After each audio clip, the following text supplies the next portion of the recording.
말씀은 지난주 함께 읽었던 동일한 말씀의 내용인데, 지난주에 우리는 야곱이 베델의 경험을 했었음을 함께 살폈습니다. 야곱이 형을 속이는 바람에 형의 분노를 사서 한 지붕 아래 살 수 없게 되자 야곱은 형을 피하여 외삼촌이 사는 밧단 아람으로 도망을 갑니다. 도망을 가다가 해가 지게 되자 돌베개를 하고 루스라고 하는 곳에서 노숙을 하게 되죠. 불편한 몸을 뉘우고 노숙을 합니다. 근데 그 밤 참으로 힘들고 고통스러웠을 밤이 분명한데, 그 밤이 야곱에게 우리가 지난주에 살펴본 것처럼 행복한 밤이 됩니다. 분명히 불편하게 노숙하여 괴로웠을 법한 잠자리였었는데, 야곱의 일생 속에 또다시 없을, 두 번 다시 없을 행복한 잠자리가 됩니다. 하나님이 그를 찾아오셨기 때문이죠. 실수하고 실패하여 도망자 신세가 된, 그래서 외롭고 두려움 속에 잠을 청하였던 그였지만 하나님이 그를 찾아오셨고 그에게 약속의 말씀을 다시 확인시켜 주시고 그를 다시 격려하여 세워서 확신 속에서 언약의 상속자로 살아갈 수 있도록 만들어주신 그 은혜로 그 밤은 야곱의 일생 속에 가장 아름다운 잊지 못할 밤이었다고 말해도 틀리지 않을 것입니다. 그 밤을 보내고 나서 아침에 일어나 야곱이 하나님 앞에 예배를 합니다. 예배하면서 3가지 서원을 드렸습니다. 오늘은 그 3가지 야곱의 서원에 대하여 함께 말씀을 살피려고 하는 것입니다. 그런데 그 서원을 살피기 전에 야곱의 개인적인 경험을 통한 은혜를 먼저 좀 생각해 보십시다.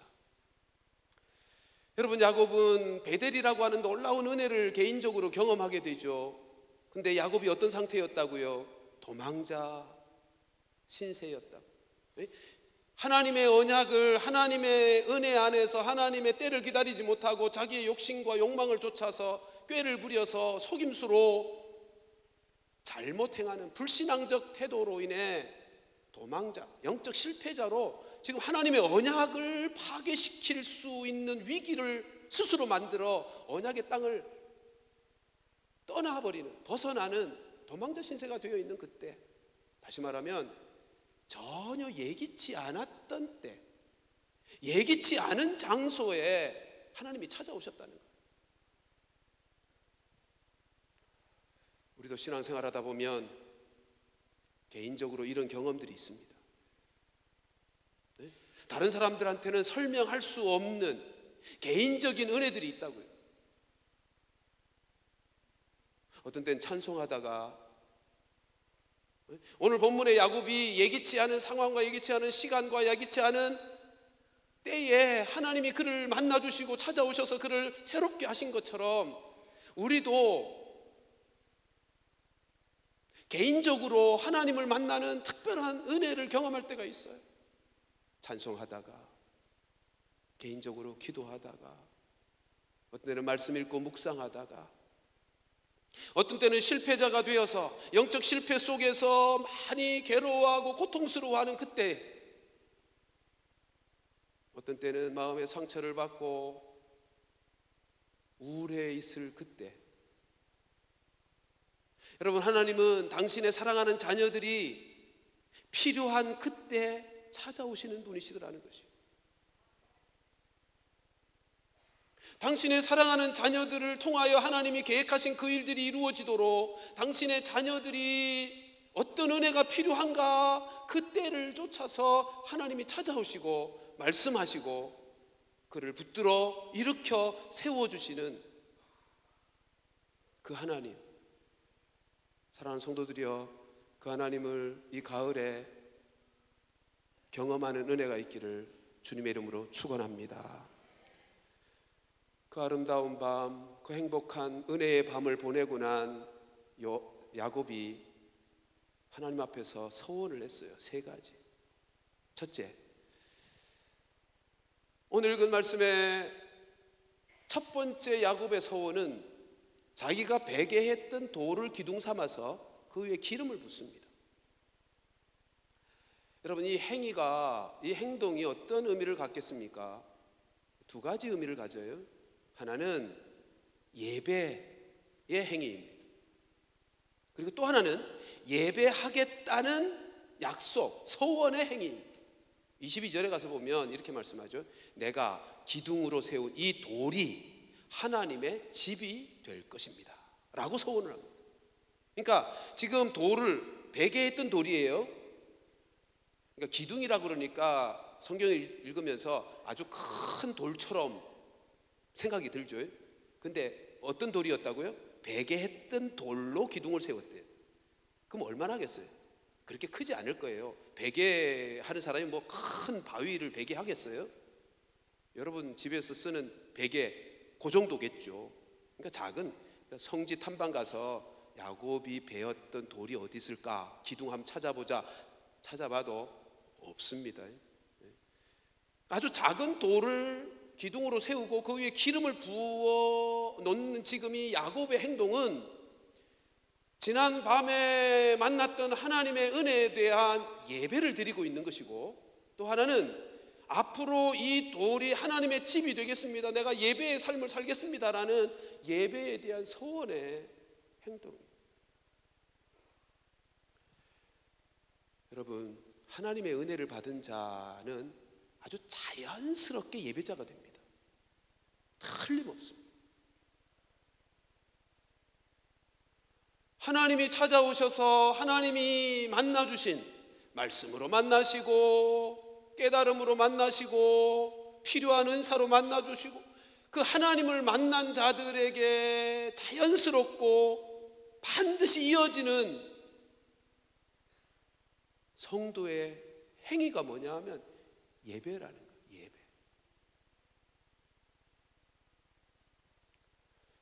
사랑하는 성도들이, 우리 모두가 하나님의 은혜 받은 자들로서 예배자들이 되기를 축복합니다.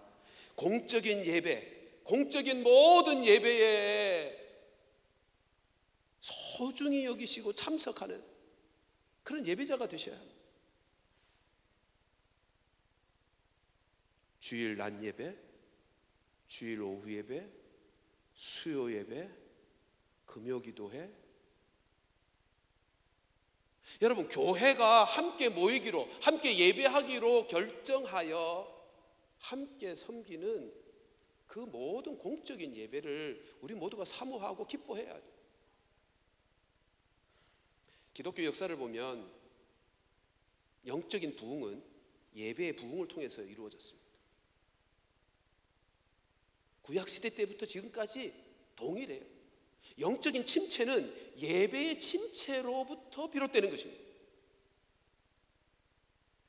예배에 실패함으로 영적인 삶에 실패하는 거예요.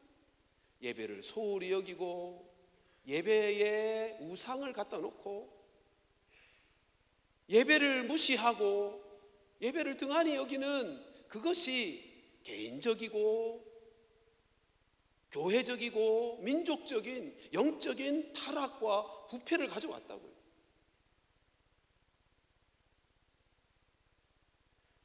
하나님을 얼마나 사랑하는가, 하나님의 은혜를 얼마나 사모하는 자인가는 그가 얼마나 예배를 좋아하고 예배를 사모하는가로 확인하는 것입니다.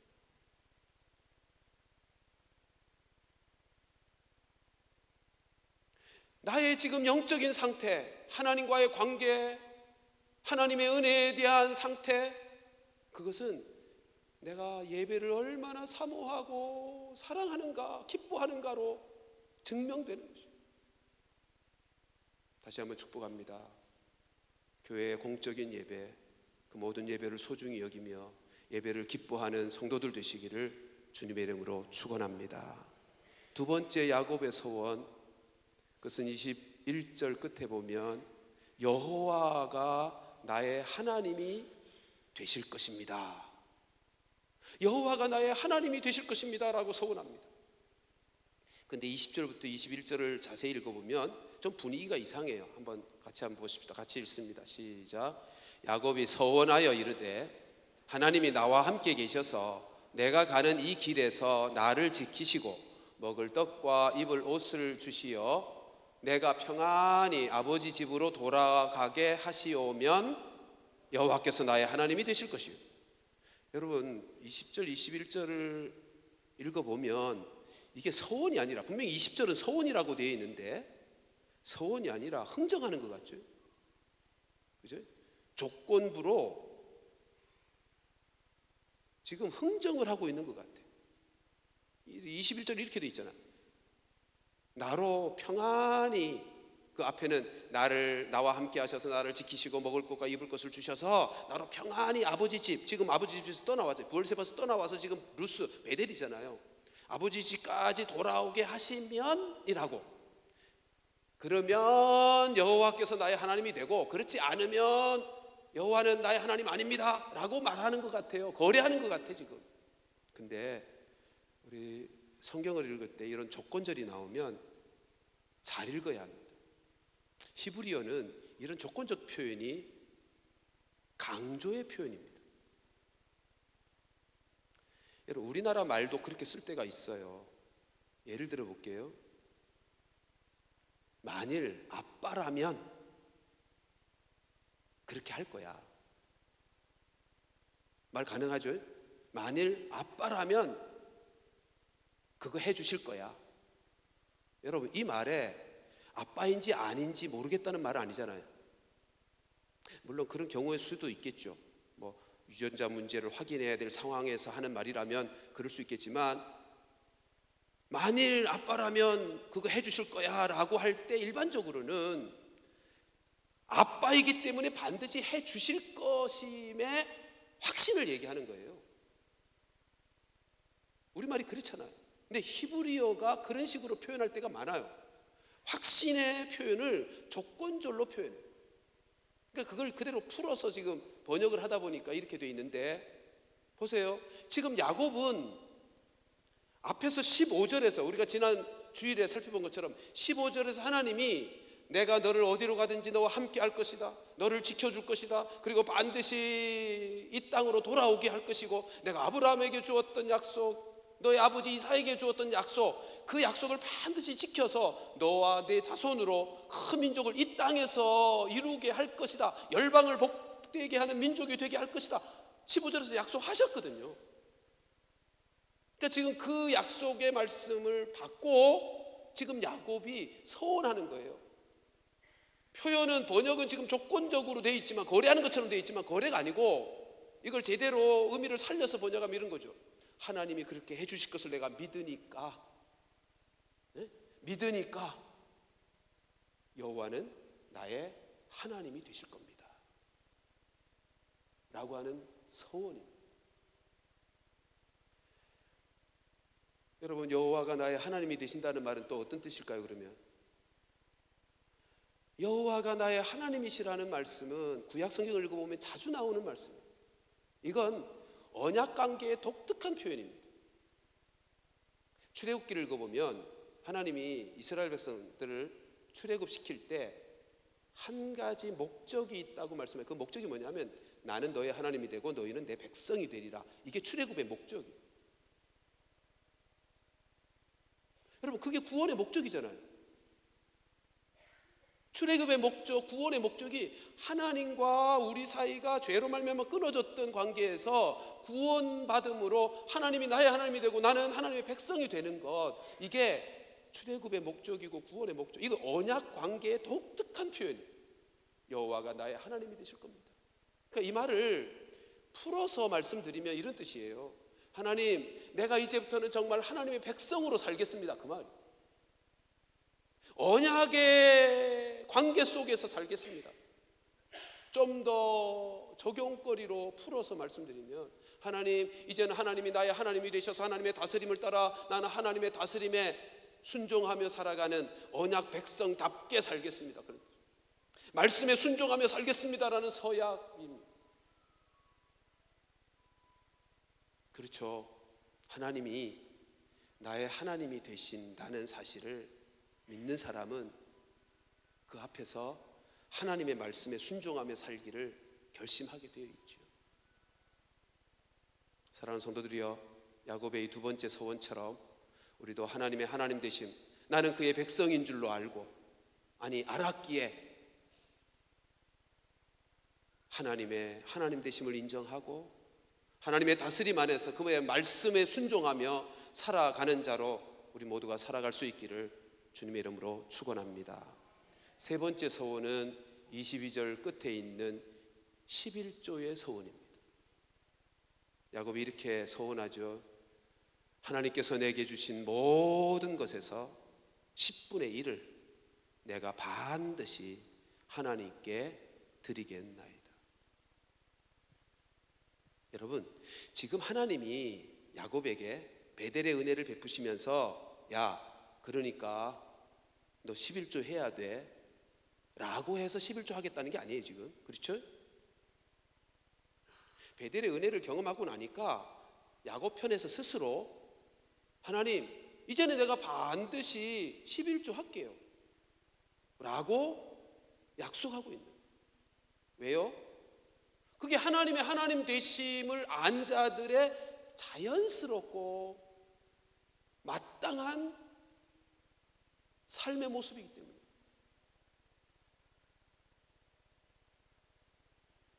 여러분, 11조에 대한 성경의 첫 번째 나오는 말씀이 어디죠?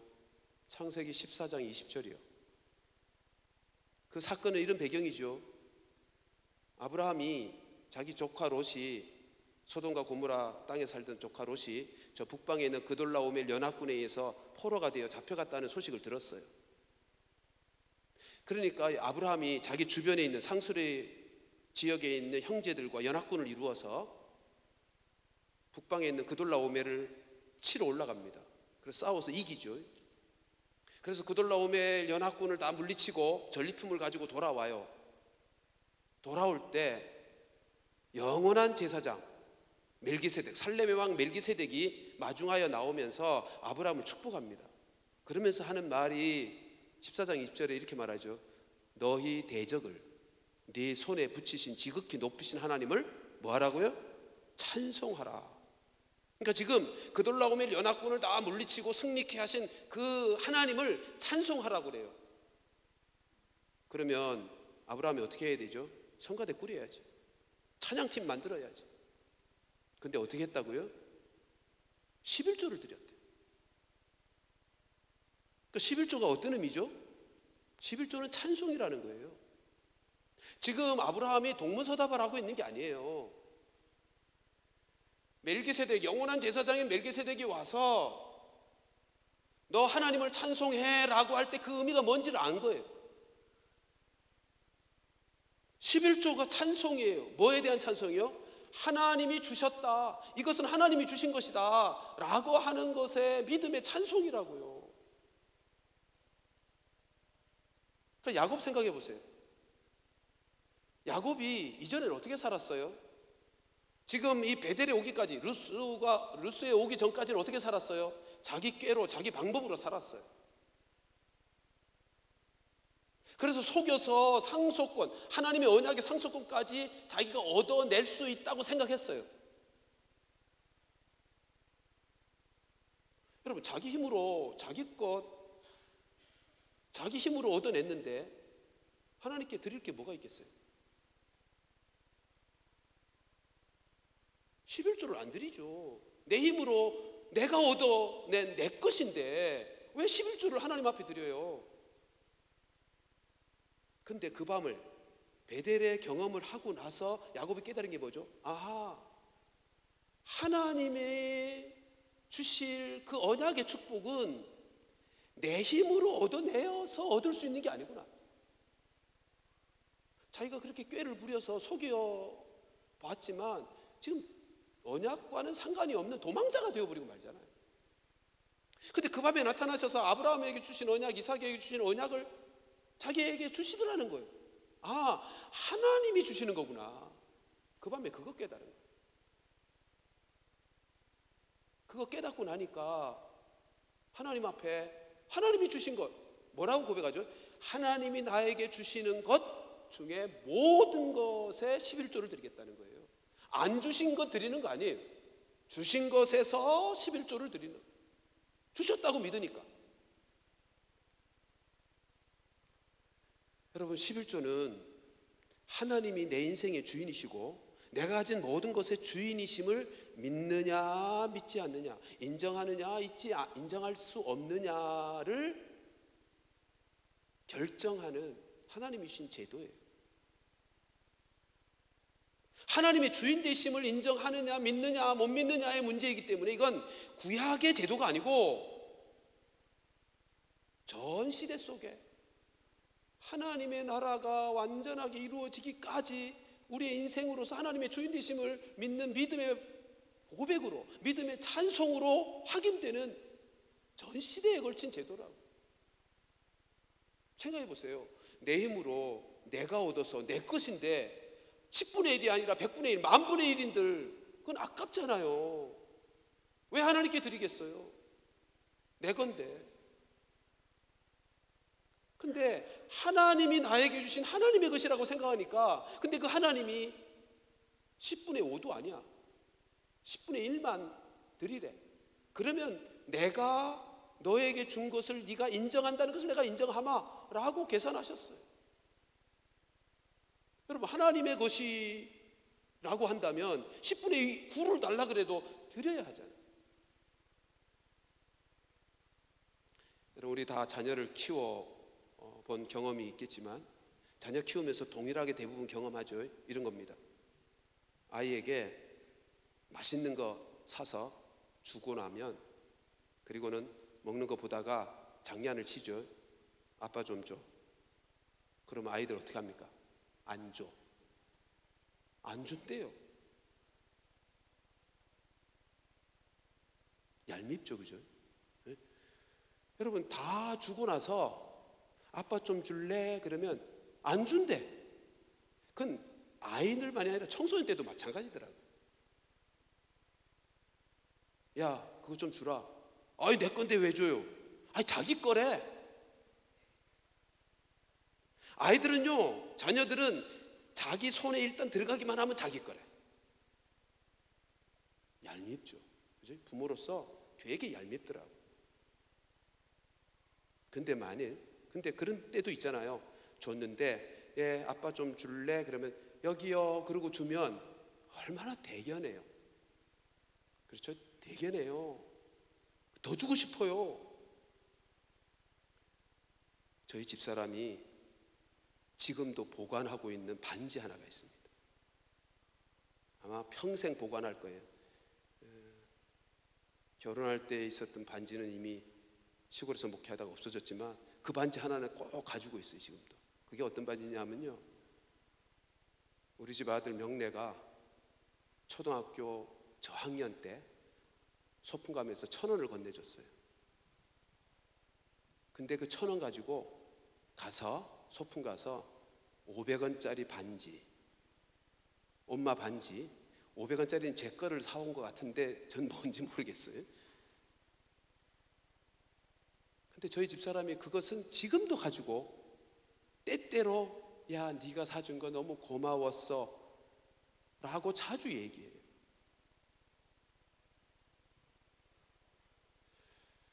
여러분, 우리 자녀 키우면서 그런 경험 하잖아요. 아이들만이 그런 건 아닌 것 같아요. 아무튼 자기 손에 들어가면 다 자기 거래.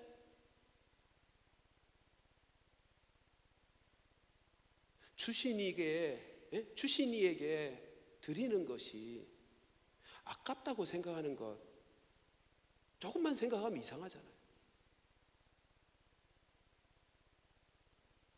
야곱이 그거 깨달은 거예요, 지금. 아, 내가 쟁취하고 내가 속이고 내가 수단과 방법을 통해 내 힘으로 얻어낸다고 내게 되는 게 아니고 하나님이 약속하신 대로 하나님이 주심으로 내 것이 되는 거구나. 사랑하는 성도들이여, 우리 모두에게 있는 그 모든 것들 다 하나님이 주신 하나님의 것이 줄로 믿습니다. 우리 그 믿음 가지고 살자고요. 예? 내 것이라고 고집하지 말고 하나님이 주신 하나님의 것이라고 믿고 살자고요. 그러면 11조가 아깝지 않아요.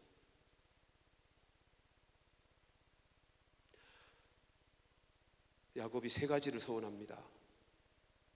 세 가지를 잘 보세요. 예배, 그리고 말씀의 순종, 백성답게, 언약의 백성답게 하나님의 언약의 말씀을 따라 살겠다는,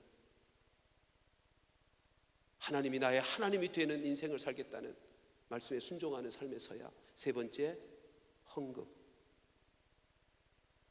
여러분, 이 세 가지는 우리 신앙생활의 전부입니다. 우리 신앙생활의 모든 것이 응축되어 있는 서약입니다. 생각해 보세요. 예배는 우리 신앙인들의 가장 핵심이잖아. 가장 기본이기도 하고 가장 노른자의 핵심이에요. 예배 실패하면 다 실패하는 거예요. 말씀의 순종, 이것은 우리의 삶의 방식이어야 하잖아요. 하나님이 나의 하나님이 되시는 이 삶은 우리의 기본적인 삶의 방식이잖아요. 돈이 나의 하나님이 아니고, 명예가 나의 하나님이 아니고, 하나님이 나의 하나님이 되시는, 그래서 그분의 말씀을 따라서 살겠다는 이 삶의 방식이야말로 신앙인으로서 언제나 어디서나 지켜내야 할 기준이잖아요. 세 번째, 헌금이에요. 여러분, 우리 모두가 이 세상 살아가면서 돈이 가장 귀한 것으로 알고 살죠. 그렇잖아요. 또 가장 귀하잖아.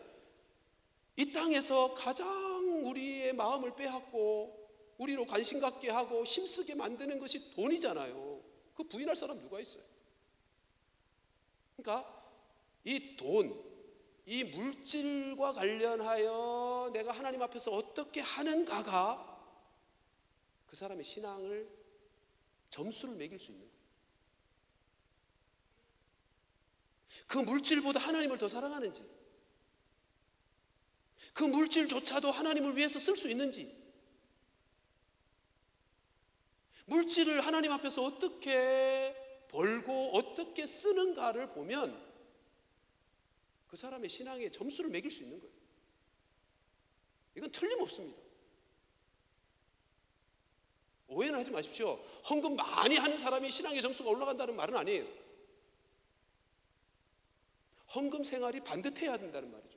바른 헌금 생활이 이루어져야 한다는 거죠. 여러분, 100원 버는 사람의 11조는 10원이에요. 그게 바른 거죠. 바른 헌금 생활이죠. 100만 원 버는 사람의 11조는 10만 원이라고요. 1억 버는 사람의 11조는 1000만 원이라고요. 그게 바른 헌금 생활이에요.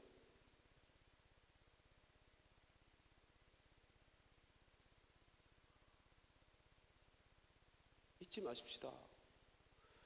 예배와 말씀 순종과 헌금 생활, 주일 헌금, 예배 드릴 때마다 우리 정성껏 잘 준비해야 돼요.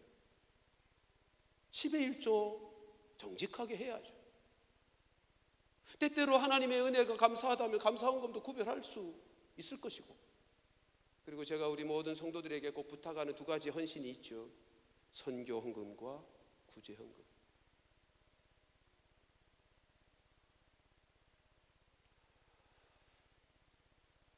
제가 오늘 마땅하다, 자연스럽다, 이렇게 하는 것이 마땅하고 자연스럽다는 표현을 많이 썼는데, 정말이지 하나님의 은혜를 경험하고 하나님을 만난 인생으로서 예배 생활은 마땅하고 자연스러운 것이고, 말씀 순종의 삶은 마땅하고 자연스러운 것이고, 11조를 비롯한 물질로의 하나님의 뜻을 따라 헌신하는 그 삶이 마땅하고 자연스러운 것이다.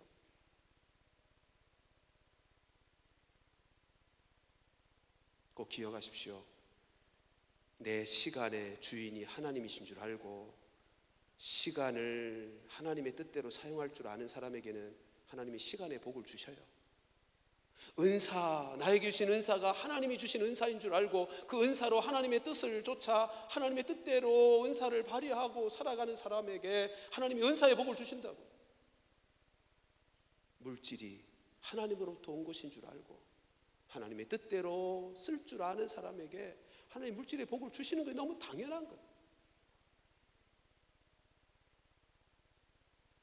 우리 모두 야곱이 베델의 경험을 통해서 하나님 앞에 드렸던 귀한 서원이 우리의 신앙의 삶 속에 언제나 확인되어야 할 우리의 신앙의 삶인 줄 알고 예배 생활에 성공하시고 말씀 순종하는 삶의 방식에 성공하시고 헌금 생활에 하나님 앞에 기쁨이 되고, 네?